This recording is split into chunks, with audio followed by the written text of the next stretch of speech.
Today we'll learn the secrets of how to get 500,000 subscribers on YouTube and house hacking. What's up, guys? Welcome to another episode of Invest Iowa. Today I have Spencer Cornelia with me, which has done something incredible, growing a YouTube channel to almost 500,000 subscribers. You don't see that many people doing it, right? That's not something common. And the content that he's putting out for house hacking, I think, is the best way for somebody who is just getting started to watch and to get themselves into before they get into multifamily, wholesaling, like any type of things. If you just want to get started, I think house hacking is a great point. So we're going to try to pick your brain on all the things that you're doing, what you're working on, what you see working for YouTube, and what's working on house hacking. So let's do it. Let's get started. How's a day of your life? Right now I focus mostly on YouTube. And so I wake up and ideally I have a video that needs to be edited. And so that's easiest for me because then it's on the back end of the production cycle. Sometimes the most difficult days are ones where I don't have a very clear topic for the next video. And so I'm searching. I'm out fishing for topics or ideas or trying to formulate ideas, which is a little challenging. Occasionally I'll have something to do with house hacking, like managing a tenant. For instance, yesterday I had to show a room because I do have an open room right now. So that took up an hour of my time. And I go to the gym quite often. So that's probably the best way to condense it. So 3 things right now: gym, house hacking, and YouTube. I think in that order. In that order. Yeah. I think then let's go with the gym first. Like, why is the gym so important to you?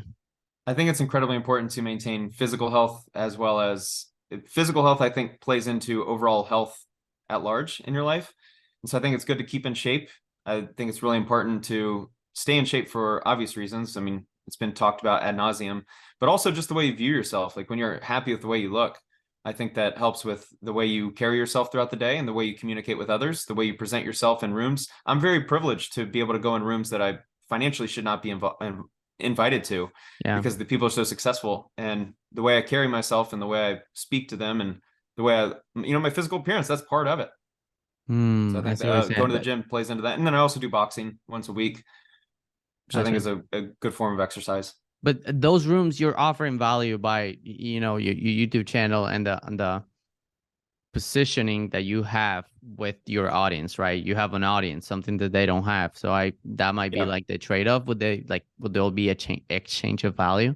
Yes. Yeah. You call it social capital, which I fortunately have quite a bit of. And I think social capital in 2023 is much more than actual capital of dollars, meaning 500,000 subscribers is not equivalent to $500,000. It could be equivalent to $5 million, meaning when you go into a room with someone with $5 million net worth and someone with 500,000 on YouTube, I think the other participants in this room will look at the person with 500,000 subscribers as more valuable or more interesting than someone with a $5 million net worth. I see what you're saying. And the opportunities that those 500,000 subscribers offer to the table are far more than just assets worth $5 million. Yeah, I have attention. I have the ability to get views. My views are down now because I haven't released as many videos per month, but I'm at like 800 to 900,000 views a month, which is still pretty fantastic. I mean, overall, my channel's closing in on 80 million views. That's pretty good. And yeah, that's not bad. And you mainly talk about house hacking, right? What do you talk about on your podcast? So my main channel is more about unethical business practices. This is like fraud stories. I've also talked about why athletes go broke, why your favorite musicians go broke. I've also talked about fake gurus, people that oversell and overhype their products. So I've covered a lot of different topics. Occasionally I'll talk about real estate. More specifically, if there's some type of fraud story within real estate, I enjoy talking about it. But it actually isn't so much about me or house hacking or real estate investing. It's more just like a unethical business is probably the best way to explain it. And you told me you got a second YouTube channel going. Correct. Where's that going, and what do you picture with it? Yeah, so I've only released one video so far. I'm working on the second. Ideally, I get to a point of releasing one video a month that is a banger. Banger in my industry is referred to as just a really, really, really well done video. Yeah. And I'd love to make content, touring properties, real estate investing in general. Also, I'd love to branch out and maybe meet with people that do exotic cars or watches or commercial real estate. There's so many different ways to talk about investing that I think there's an opening right now on YouTube for a mix of investing content with entertainment. And I think I can bridge that gap. So that's the hope with the second channel. Okay. And what is considered for you a banger? How do you come up with a banger? A banger is an idea that is very unique. It's not one that's easily replicated. It's one that takes effort and it has stakes. On YouTube, if you can create a video with stakes, that means there's something to gain or to lose throughout the video. Even more so if there's a timer, right? Just picture you have to do something within the next 24 hours. There's like a naturally engaging element to that. And so all those are the elements that create a banger. And then also, if you're traveling somewhere, if you're presenting content that can't be made elsewhere, or studio content is very kind of easy to make, easy to produce, which is why it's great on YouTube, because it is easy to produce and the returns are crazy. But that also means you're one of many. A banger is one of one. Okay, so that, like, pretty much what you're describing to me is Mr. Beast. Yeah, he's the best example because everyone knows of him. But there's, in any industry, you have people that can create bangers that are really the most accurate way to describe a banger is just a 1 out of 10. For YouTubers, that is, you release a video and it's performing the best out of the previous 10 videos. Yeah. How long are your videos, and like how do you structure these videos? Do you edit them yourself? Like, walk me through that process. Yeah, it's very scientific in a lot of ways. So this industry is full of kind of the math and science. Like there's a clear formula to it, but at the same way, there's also some creativity, or art and science, I think is the more accurate term. So there's a science to it, but then there's also creative expression. I start with a hook. So I try to, within the first 5 seconds, address whatever the video is about and try to give you a reason to be interested in the video. And then I immediately go into storytelling. Why should you care? Why does this matter? Why is this interesting? And then I also try to throw in the video, I try to throw in little elements to keep you engaged. And so the video I'm editing right now, I go to Miami and tour some nice properties, and I go to a really exclusive area. Within the first 30 seconds or so, I add a phrase that says, by the end of this video, I'll show you the property of one of the wealthiest people on the planet. That's kind of a hook. Yeah, that's kind of a hook. It's like, it's naturally interesting. Okay. Not that you're sitting there the whole time on the edge of your seat going, oh, I can't wait until that one moment, but it hits your subconscious like, oh, I'm interested in staying till the end. And for a percentage of the viewers, they're probably going to stay to the end because that makes them curious. So if you can throw those in throughout the video, oh, I'll get to that in a minute, but here's this other thing, then they're going to stay to close that loop. It's called open loops. And so the more open loops you can create, the better off you are, and it keeps your audience engaged throughout the whole video. So those are like little scientific tricks that you can throw into a video. If you can add them, you can do really well. So I'll give you the great example of this. So Eric, Mr. Beast, all these entertainment creators, they do a really good job of this. If you watch them, if you understand YouTube, you can see the science behind everything they do. And within the first 10 seconds, they go, I toured a $1 boat all the way up to $1 billion boat. You won't believe what happened, or you won't believe that I thought the $500 million boat was nicer. And then they immediately get into the $1 boat. This is Mr. Beast's last video. So like right off the bat, you know the premise of the video, but now you're hooked because it's like, oh my God, I can't wait to see a $1 billion boat. I've never seen one of those. But then he might add in something like, but you won't believe I actually liked this one, or something crazy happened on this one. So it's an open loop. It's now you're wondering what's the crazy thing that happened, or what's the $1 billion boat look like? And then you get into the storytelling. And then throughout the video, you'll see that they both, and all the creators that are excelling right now, do that. They open as many loops as possible. And then of course you have to close them at the end of the video, but that keeps you engaged throughout the whole video. I have definitely seen that on Eric, and you'll start noticing it. Once I mention it, you'll start noticing it. Yeah, all of them. It's to me like they're all very alike. Like they either have a timer, or they have something that they said that they were gonna show you at the beginning, or they said that this was amazing, but this happened and we don't know how we're gonna get there. Yeah, it's always a loop. It's so interesting, and now I feel like everybody's doing it. It feels like everybody who is successful and is like on the top YouTube content creators are doing the same. Well, let's talk about successful. What's successful to you? Ooh, okay, that's a good question. You know, if it's being referred to me in the first 10 minutes of opening a incognito YouTube app, I think it's successful because it's being most people determine subs and views as being successful, but the challenge with YouTube is the content you produce can only go as big as the niche. So if you make videos on how to design shelves for podcasts, you can't get Mr. Beast view numbers. It literally is impossible because there might be only 1,000 people in the world that care about that right now. And so you're not going to get views, but that doesn't mean your content wasn't great. That doesn't mean you're not successful. I'll give you the reason why I brought this up, because there's people that get 5,000 views of video and make more money than someone with multiple millions of subscribers. The reason why is because they have a product or service. I'll give you a great example since we're in the real estate space. Are you familiar with real estate agents in LA, like how much they make from commissions? Yes. Yeah, it's insane amount, right? Like, Yeah. what is a listing worth? If you're an agent and you can list a $10 million property in Beverly Hills, Mm. what's that client worth to you? Well, commission at 2.5% or 2%, that's a $200,000 commission, right? Yeah. So imagine if you only do property tours in Beverly Hills for exclusive properties, or if you designate yourself as the celebrity agent for Beverly Hills, aka Selling Sunset. You've probably heard of them. They could get 500 views on YouTube videos, but if one of those views is a CEO that's like, I found my agent, I want to list my property with this person on YouTube, they might have made 200,000 from one video with 500 views. So my point is that successful is and this is something I've had to grasp, that I've always looked at views and subscribers and these vanity metrics as the way to succeed. That is successful.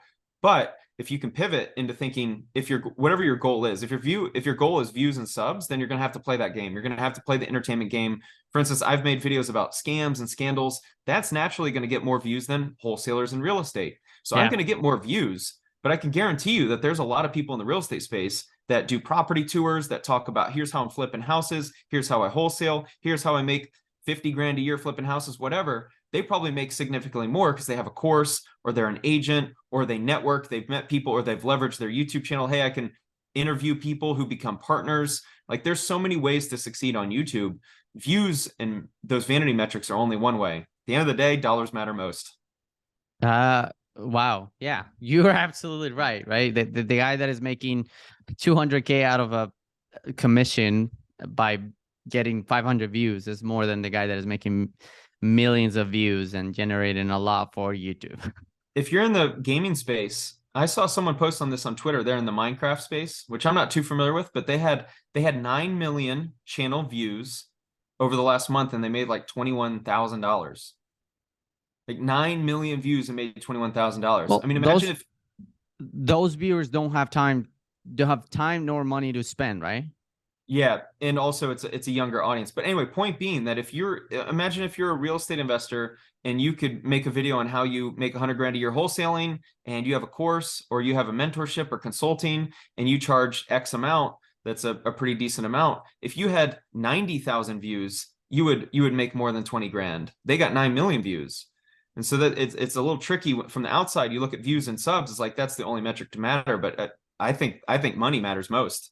You could essentially buy fame. If you're rich enough, you can buy fame. I see what you're saying. What do you see now YouTube going for the future? Who do you think is going to be successful, and what trends are you looking at? I love this question because I think about it all the time. I actually think that we're going to see a bell curve, or barbell curve, I think or barbell is what they refer to it as, meaning there's two polarizing opposites. And so I think YouTube's going to go into the way of bangers only or daily news. I think the middle class is going to get hit really hard, because I think more and more people are becoming aware of the upside potential of YouTube and the interest in investing in every dollar into content, which I think is the smart strategy. Mr. Beast, of course, has been the best example of this. And so I see more and more creators willing to constrict the lifestyle to invest every spare dollar into content, because the upside is endless. And so with that comes more talent, better videos, higher quality videos. And so I think we're going to see more and more people go towards the fewer release, higher quality model versus the maybe 2 or 3 videos a week in your studio. If you, like my friends who are in the finance space, plus me, I was doing 2 or 3 videos a week in the you call it talking head, which is you're just in your personal studio talking head. Yeah, I think those videos are actually going to get really serious competition, especially as AI picks up. I think in the next 2 years, it's so much easier to produce talking head videos now, with the ability to outsource the editing, outsource the thumbnails, outsource the scripts. All of that process is becoming easier to make. because when something becomes easier to make, you're going to see way more competition and a more difficult time standing out. And so that's why I think more and more people are going to go to the bangers, which is the bangers only model, which is I'm going to invest all the content I have, or I'm going to invest 3 weeks into making one video as opposed to spending 2 days making one video. If you give someone 3 or 4 weeks to make one video, is it going to be better than someone who makes a video every single day? 100%. Absolutely. Yeah. 100%. And so those people can win. And then also, I think you're going to see people who are in the daily news space. There's still value in look. Some of us, we love listening to just a smart person talk every day. Like sometimes I enjoy, like Alex Hormozy. I could listen to him talk all the time because he's really smart, and so there's value in that daily content. Now, granted, those aren't the best examples because he spends like $1 million. He spends way more each year than. And he's doing both. Not only he's coming up with bangers, but he's posting every single day. Yeah, well, yeah, he's got a team. That's why it's not the best example because he spends probably $1.5 million, I think he said, a year on content. Like you just can't start and match him. But anyway, point being that I think there's still value in the daily news, or if you're a real estate investor talking about the market every day, or if you're an agent talking about there's value in that daily upload model, but those are not bangers. Those are not videos that'll take off. They'll be good in the moment if your audience likes following you for those moments every day. So I think one of the two. Now, it doesn't mean you can't be in the middle. I'm just saying I think YouTube is going to head to both directions more and more so. So in your opinion, when do you think you have a good niche? A good niche? Yeah. In what respects? Like what is respects, good mean? So like any content creator, how do you determine what a good niche is?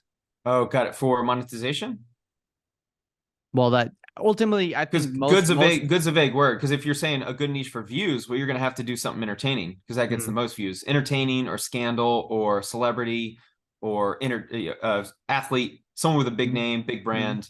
If you want to make a lot of money, you got to have a product or service. Yeah. So for example, you were talking to me just about how you're getting into because you feel like there's a gap between investing and entertainment. So for example, that. Got it. Okay, I understand the question better now. I think what you have to look at is if you really want to play this game on YouTube, you have to become obsessed, just like anything in life. I used to spend Friday nights like just scrolling through my YouTube feed for an hour trying to figure out what thumbnails stuck out to me, what about them stuck out. Was it the text, the color scheme? What about the title? You need to become obsessed and look at what is working on a more macro level. What style is working? You can look at views, you can look at momentum, what channels are growing. So you have to get a good idea of what is working on YouTube. And I think when you can figure out a way to see what is working and then also be slightly different, that is the gold mine. So what I see is I know the real estate space is in a massive decline. Real estate and investing is just not nearly as hot. That's generally because of the economy. When the economy is not as hot, people don't feel as motivated to invest or aspire to invest. So that's natural with the economy being the way it is. Really?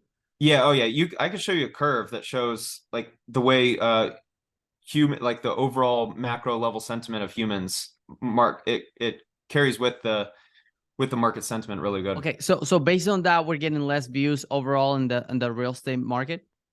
I think so, yeah. Because think about the average viewer. Think of how much more challenging it is to buy real estate now. It doesn't seem as lucrative. It doesn't seem like you can get rich. It doesn't seem like it's that possible, and so you're just not going to consume it as much. So it's absolutely tied to the economy in a lot of ways. However, with that said, I think most real estate investors and investors on YouTube talk in analytical form, which is just here's all the numbers. They speak to investors. Here's what I bought it for. Here's the return. Here's the cash. All these terms that like the general audience just doesn't know or doesn't care about. And the video is kind of boring. It's just like I went and bought this from me property, and here are the numbers. It's not that sexy and not that great for a broad audience. And so I think there's a way to make investing content a lot more interesting. Jordan Welsh is actually doing this right now pretty well. A friend of mine, he's talking with investors and making it entertaining, going to them, talking with them in person, good thumbnail and title convention, and it's working. But anyway, point being, I think there's a way to mix entertainment with real estate. And so for an idea, if you want to see the first video on my second channel, I did what 1 million buys you in LA versus Vegas, which I thought was an outstanding video. It's like 330 subscribers from one video, which is outstanding. And the video is both entertaining and slightly investing. Ideally, it's like 80 to 90% entertainment and then 10% investing. That'd be the ideal formula. Interesting. And what do you mean by entertaining? So like, if I was going to show a property and like I will need to talk about the ROI, I will need to talk about the cash on cash return You for an think you have to? investment. You don't have to. Right. But what would you say instead of that? I think it's important to think about stakes and storytelling. So there's Okay. a way to tell a really interesting story with wholesaling. Like you could talk about, I have to get a deal in the next 2 weeks or else my girlfriend can shave my head. All of a sudden, that's a little more interesting. Yeah, All it you is. added was a little stakes. Or maybe between you and a friend, hey, our next deal, if I make more profit, I pay for dinner. Or hey, you always wanted to go to this concert, I'll pay for the concert if your next deal makes more money. Like you're starting to add in stakes. There's an entertainment element to it. So that's Mm. just off the top of my head. That's what I'm thinking about with wholesaling. Because if you I wholesaled a property, I have 3,000 leads, and every 3,000 leads, I get 10 calls, and out of 10 calls, I make, like, that's just boring. You don't have to describe it. Now, the benefit of that is you are speaking to investors, and so you're going to attract savvier investors for sure. However, my plan is to go broad. I'd love to have bigger views and play that game. And on a bigger audience scale, I can sell more courses or build a better community or build a better network. Okay, maybe I don't know if I'm reading this correctly, but by you going broad into an audience, then all of the sudden, well, you're getting more views. Ultimately, like the beginner investors that at one point wanted numbers are seeing you get numbers in your YouTube channel, which attracts them. Okay, I see what you're saying. So it'll be like it helps them see you as an investable asset. Yeah, absolutely. And vanity metrics still matter. Would you rather have 1,000 subscribers or 10 million? Of course, you'd rather have A 10 million. million. Always. Yeah, always. And so I think there's extreme benefit with having large subscriber numbers. So I do think the growth path is best. Instead of saying super, super, super niche, like there's obviously value with that. But my path is to try and get bigger because I've seen what happens when you get a bigger number next to your name, people just pay attention more. And so Yeah. I want to become a bigger voice in the real estate investing community. I think I can talk about house hacking, and I think I want to be the house hack guy because I think that is still missing. Like right now, if you said who's the sub two guy, Pace Morby, who's a house flipper, you could come up with 5 to 10 names. Who's the real estate syndicate guy, Grant Cardone? Like everyone has kind of staked their claim in one niche within real estate. I think I could become the house hack guy, and so I'm going to try and make fun content that's real estate focused, and then I can also mix in house hacking.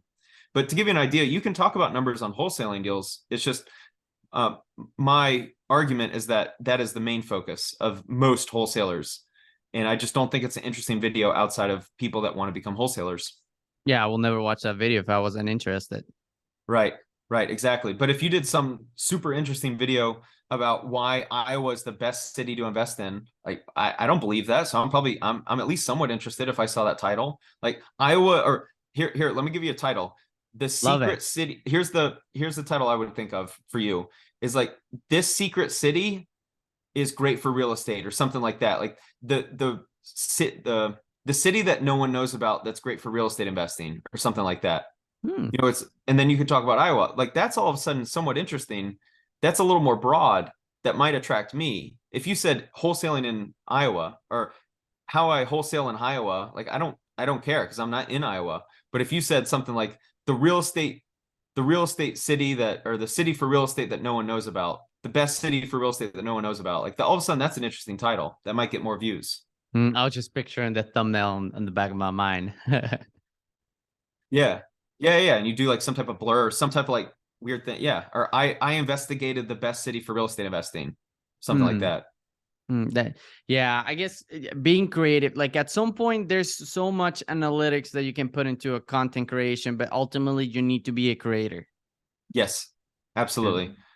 And I think that's what you've been able to accomplish so well. So for example, walk me through the entire process of how house hacking evolve into what it is right now. And in Gotcha. your channel. Yeah, yeah. So house hacking is something I started in 2016. I've been doing it for 7 years now. And I think it's the best way for investors to get started in real estate investing. Certainly young men, like a lot of young men are trying to figure out how to wholesale or how to flip houses. I personally think house hack, get a job, get stability, house hack, lower your expenses.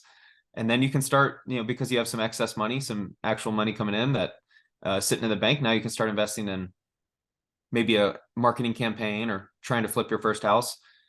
And so I think the question is tied into my content. Yeah, I can mention it in my content. For instance, if I went out to Miami and I did some property tours, really nice properties, and I just kind of joke like this would not make a good house hack for X, Y, and Z reasons.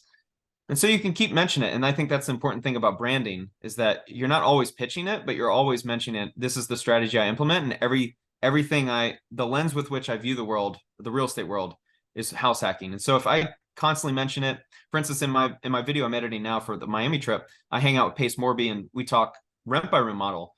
And so right when we start talking about rent by room model, I mentioned that I'm into house hacking and I have a course. It's like a natural promotion.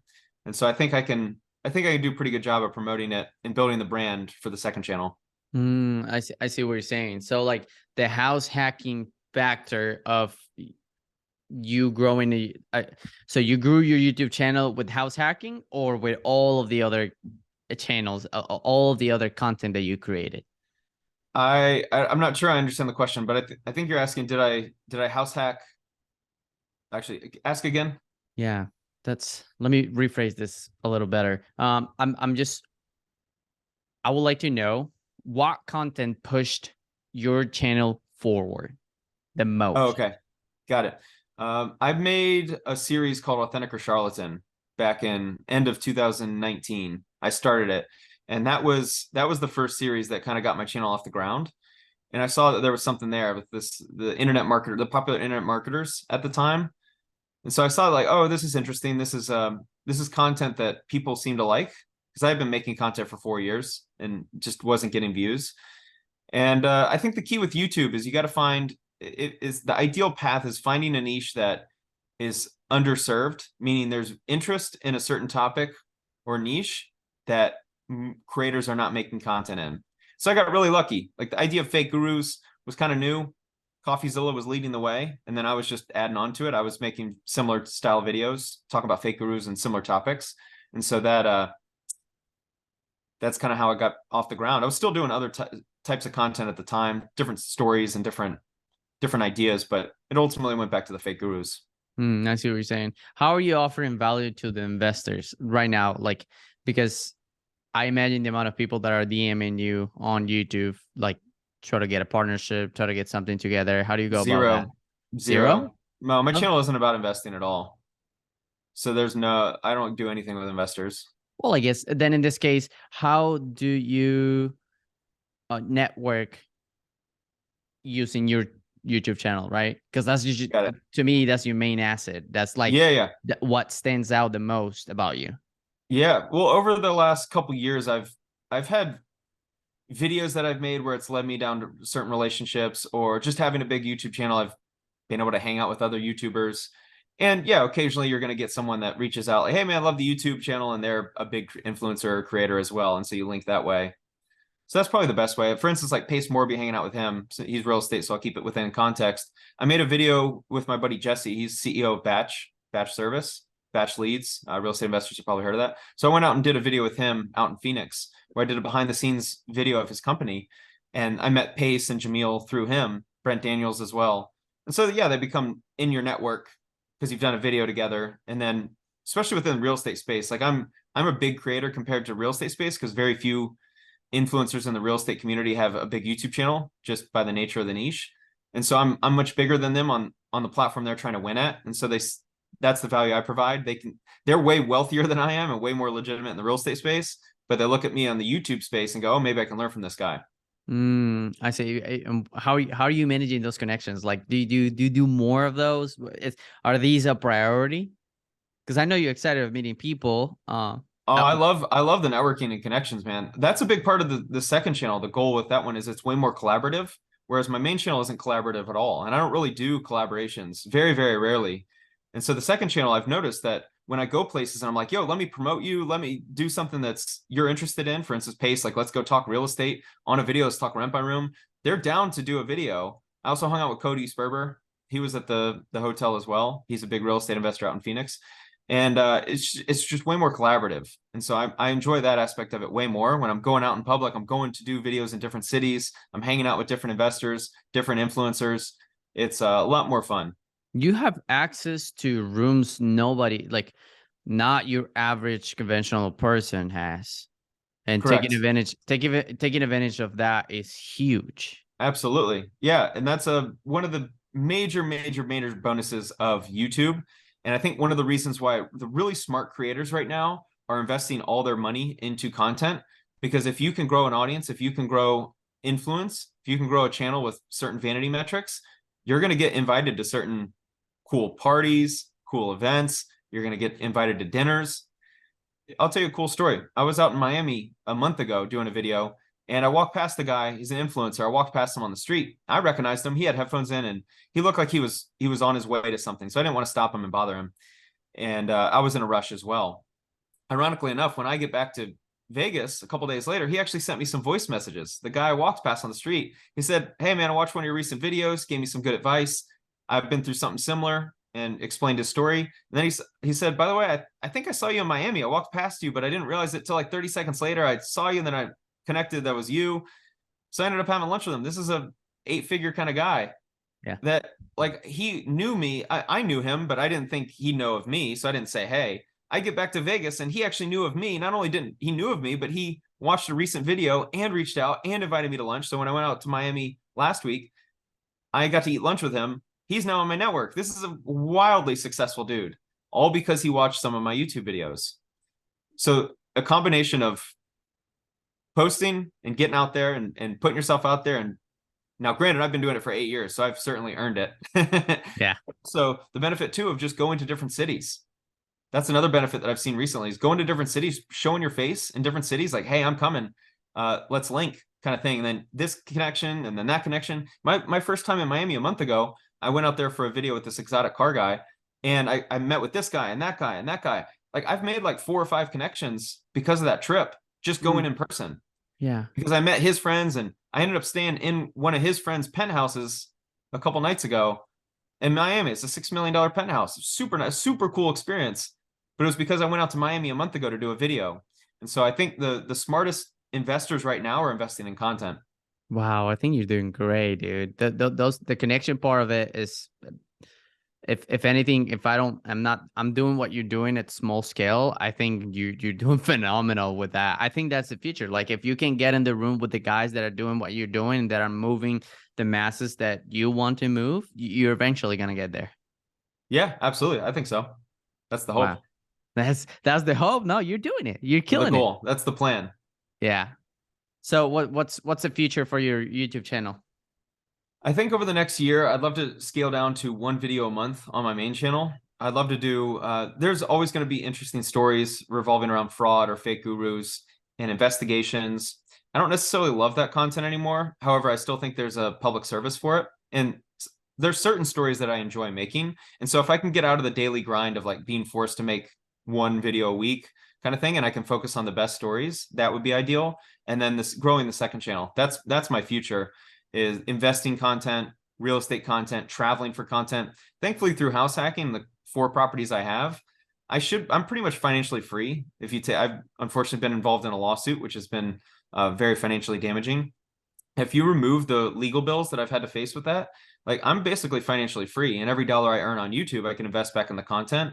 And so the plan is to take every dollar I earn from this point forward. I want to invest in the second channel. This is traveling to cities, doing property tours, doing interesting content around investing in real estate. And within a year, I fully plan on having once a month at the least, maybe even 2 videos a month for that channel, and then growing the house hacking community that I want to build. Wow, that's amazing. Seems like you got it all written down and ready to go. Yeah, that's what I think about all the time, is where am I going and how to get there. How can people reach out to you? How can, like, any business connections, any like try to promotional content? You never know. Yeah, Instagram at Spencer Cornelia 1. It's a good way to reach me. Yeah, that's probably the best way. That's probably the best way. Yeah. Cool, man. I appreciate your insights. It was a lot of information. I'll take all the advice that I can get from you and try to apply it to my own books. Love it. If you made it this far in the video, please hit the like button and subscribe, and I'll see you guys on the next one.